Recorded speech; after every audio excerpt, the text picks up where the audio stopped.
you just introduce yourself, please, and tell us a bit about your magazine? Oh, my name is Yinka Dixon. I'm the publisher of Becky magazine, which the tagline for Becky magazine is the best of every woman. And the best of every woman came about because we just, I personally have had all sorts of challenges, and I believe that there's so many other women everywhere who are also experiencing different challenges, ups and downs in their lives. This is only my second publication. The first edition came out in 2010. You can imagine what the challenges could have been, and it's all sorts of things, including health, including education, including social, family and stuff like that. And there are so many women also. What we're trying to do with the Becky magazine is to showcase women in their best lights, and to also write stories that will encourage women, and help also do interviews that help women to tell their stories. And every now and again also we have men who support women and men who run women's groups, who run groups that make women well, like healthcare workshops and stuff like that for women. And that's what we do. We just showcase those people and put them in the best light. Is it a magazine for African women or for all women? Or? This is a magazine for every woman. That's why it's called the best of every woman. Becky is every woman. Becky is my mom, your sister, your niece, your grandma, that's what Becky is. And Becky is beautiful, is excellent, courageous, kind, and that's every woman. That's what Becky is. That's what we're trying to do. And this particular edition now, we're actually focusing on women's health. We have a feature here from Europa Donna, which is the one of the organizations here in Ireland that actually support breast cancer survivors and people who are suffering from breast cancer. We have Ebun here, who is the author of Becoming Unforgettable. She's the author of Becoming Unforgettable, which actually brings together women from every nationality, every culture, to actually tell their stories and to make sure that they are empowered enough to be unforgettable in whatever it is they want to do. We have Ada here, who is the director of the Faith Initiative. We have this lady here, Yetunde, who is a breast cancer survivor herself. And we have this lady here who runs the Kilbarrack project for women. And she's actually also a breast cancer survivor. So this particular edition looks at champions for women, and we also run an annual award to encourage women to step out, to honor women. It sounds very encouraging anyway, so good luck with the magazine anyway. Thank you very much. Thank you. God bless you. Could you just introduce yourself, please, and tell us a bit about the Unforgettable Women's Network, please? My name is Ebun Akpoveta. I'm one of the founding members of the Unforgettable Women's Network. Basically what we do is that we have monthly meetings where we empower women to break some of the limitations, that society has put on us as women. Everybody has told women how to be women, but we're saying that women want to now say for themselves what they want to be as women, and we believe in the equal valuing of the female person. Are you a women's organisation for African women, for all women, or for? No, it's actually for women generally. So we at our meetings we have women from every nationalities. So it's usually quite a mix. That we have. There's a copy of a book which I've written. It's titled Becoming Unforgettable. So it's a book that actually talks about 12 qualities that women can have that can help us go from an ordinary existence, to an unforgettable existence, in life. Yes. Okay, and I'm just looking at the book in front of me here. If listeners want to get a copy of your book and women listening to this are interested in finding more about the Unforgettable Women's Network, what's the best way to contact you? Okay, we have a website. It's www.tuwn.org. The book is available on Amazon, Google Books. It's available online. So if you just put in Becoming Unforgettable, uncovering the essence of the woman, you can find it. But I have a very active Facebook presence. So it's the easiest way to find me. Find me on Facebook. Ebun Akpoveta is EBUN AKPOVETA. I'm on Facebook and I would reply you immediately. Okay, thanks and good luck with the book, right? Thank you very much. Thanks. Could you tell us your name, please, and a bit about sickle, a bit about this Ireland sickle cell awareness, and why we should be aware of sickle cells? My name is Lora Ruth Wogu, and I represent Ireland Sickle Cell Awareness. We are here today to raise awareness on the sickle cell disease in Ireland with my colleagues here from the organization. Our main job today is to teach people, to tell them that sickle cell disease is a blood disorder. It's a genetic blood disorder affecting everybody. It can affect anybody, but at the moment is more from the African and the Mediterranean areas. So if you see somebody that has sickle cell disease, just how you can help them, how you can support them, but as well as that, to understand that sickle cell can be inherited from two parents. So people need to try and go to their GPs or go to Farmleigh Hospital and get themselves tested and find out whether they have a sickle cell gene, test their families and find a way of stopping the growth of sickle cell disease in Ireland. What happens, like what is sickle cell disease? What happens if you have it? Like? Sickle cell disease is it's a genetic blood disorder, and two parents must have the genetic trait of sickle cell disease to be able to pass it on to the child. So if you have a father and mother and they both have they are carriers of the sickle cell gene, the child, they have 25% chance in having a child with the disease, and also 25% chance of having children that have the sickle cell trait. So if a child has sickle cell disease, sometimes they die, like in parts of Africa, they may die at very young age. And if they are here in Ireland, the treatment in Farmleigh has been very good with Dr. Corina McMahon, who heads up the sickle cell clinic in Farmleigh. She has been very good in looking after these children. There is a lot of treatments given to the children, that they get blood transfusions, hydroxyurea, which is a treatment that is given to them to support and bring back the oxygen that they lose, and the red blood cells. The red blood cells tend to die off at a very fast pace, and which is very important, because if you don't have the red blood cells, then your immune system is very low. So children with sickle cell disease have symptoms of jaundice. They are low in weight. They have joint pains. They have severe pains, which normally happens evenings and nights. They are always having high temperatures. They miss out on school. So it's imperative that people know and learn about sickle cell, especially now in Ireland.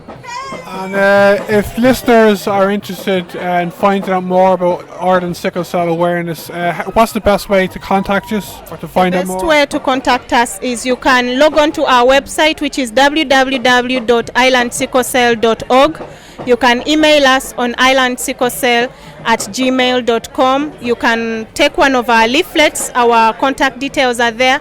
You find us on Facebook and as Ireland Sickle Cell Awareness, and you can find us on Twitter as well at Ireland Sickle. Any information you need, we have leaflets handed out in health centers. We are going to be giving leaflets out at GP places, and you could also contact Farmleigh Hospital and ask about sickle cell and how to get tested. So the awareness is out there. It's only starting, but we are doing our best to make sure that the public is aware of sickle cell in Ireland. Okay, it'll be interesting to find out more when you start spreading more awareness. So good luck anyway. Right? Thank you so much. Nice meeting you. And now I'm talking to Carol Azams, who has a book coming out next week called Nigeria Beyond the Perception. How's it going, Carol? Could you tell us a bit about this book, please? Oh yeah, everything is going fine. Thank you very much. This book is about showcasing all the cultural sides of Nigeria, all the positive sides of Nigeria, which we never get to talk about here in Ireland. Most people will associate Nigeria to everything that that isn't very good. So I've decided to write this book to give as much information that the public need to know about Nigeria besides the negative aspect of things. So this book covers a whole lot of topics, going from how to cook Nigerian food, learning a few of Nigerian languages, or Nigerian states. Nigeria has so many states, most people won't even know. Nigeria has 36 independent states that make up that one country. So it is vast. It's a huge country, isn't it? It is a huge country. And a lot of... And what's the population of Nigeria? The population of Nigeria is quite high, but the official figure that is given now is it's actually 170 million. That is the population of Nigeria right now. And how many Nigerian people are living in Ireland, do you know? Sorry? There are thousands of Nigerian people living in Ireland, aren't there? Yeah, just loads of them. And, especially part of the reason why I actually wrote this book, most of the children that are being born here in Ireland here by Nigerian parents do not have all this knowledge about Nigeria, including my own children. So I am doing this, it's not just about, educating the Irish populace, but our own children that grew up in Ireland. So they have a lot to learn and a lot to gain from this book. Are there a lot of photographs in the book to show people? Oh yeah, that is why it is printed in full color, so that is, I want the story to come to life. Yeah, so it's like every topic has a little bit of photograph to go with it. And you're launching the book next week. And you tell us about the launch? It's actually not next week, it's the week after. So it is on the 8th of June. On the 8th of June in Driocht in Blanchardstown is being launched by the Nigerian ambassador. Okay, and if listeners are not able to go to the launch, are they able to buy the book anywhere else?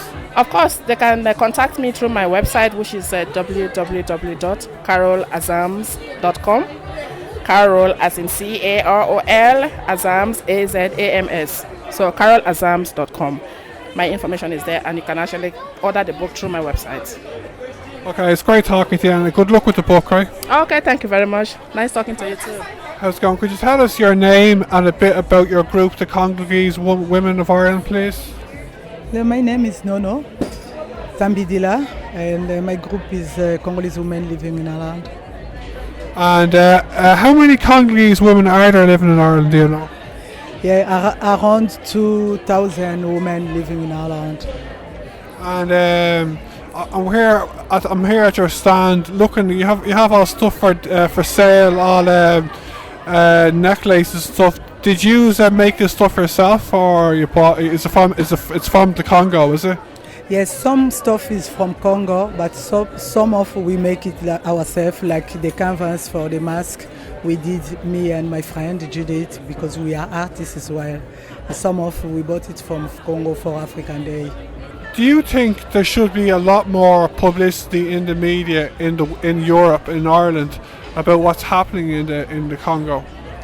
Yeah, I think it should be, because our case, like in the Congo, nobody talk about that. I think it should be better. We can do it. And when you see America possibly talking about going to war with Syria, the Syrian government, and all this talk about Syria, and do you think that it's disgraceful that there's not enough talk about the Congo?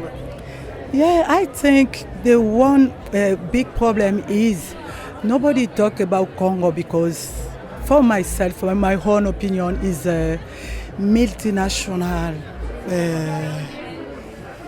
who provide everything happen in the Congo, like a war. We cannot call it a war. It's occupation. Rwanda's occupation, Uganda's occupation in the Congo, It's not a war. How people can come and fight is other country, you see.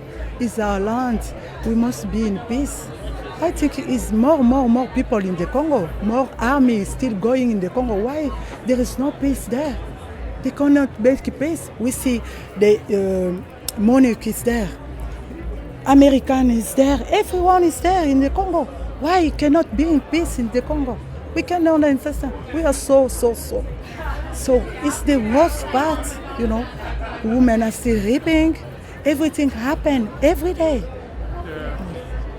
And if people are interested, listeners are interested in finding more about your group and about the Congo culture in Ireland and in the world, Do you have a website? Do you have any contact details or anything? Yeah, we have a website, we have everything, contact as well. We have our work there, like a leaflet, we make awareness to the people to know what happened in the Congo. We have a website with Congolese women in Ireland.weebly.com is our website. If you go there, we can see some information we always put there. And you can get our leaflet, you can read what we do. Okay, thanks very much. Great talking to you. Right? Thank you. Talking to OC, who's Miss Africa 2013. OC, how's it going? Could you give us, tell us your name, your surname as well, and tell us a bit about Miss Africa before you tell us about your years so far being Miss Africa. Okay, so my name is Oswamo Ghana, but everyone calls me Ossie. I won Miss Africa Ireland in late November, and we work with 3D's organization.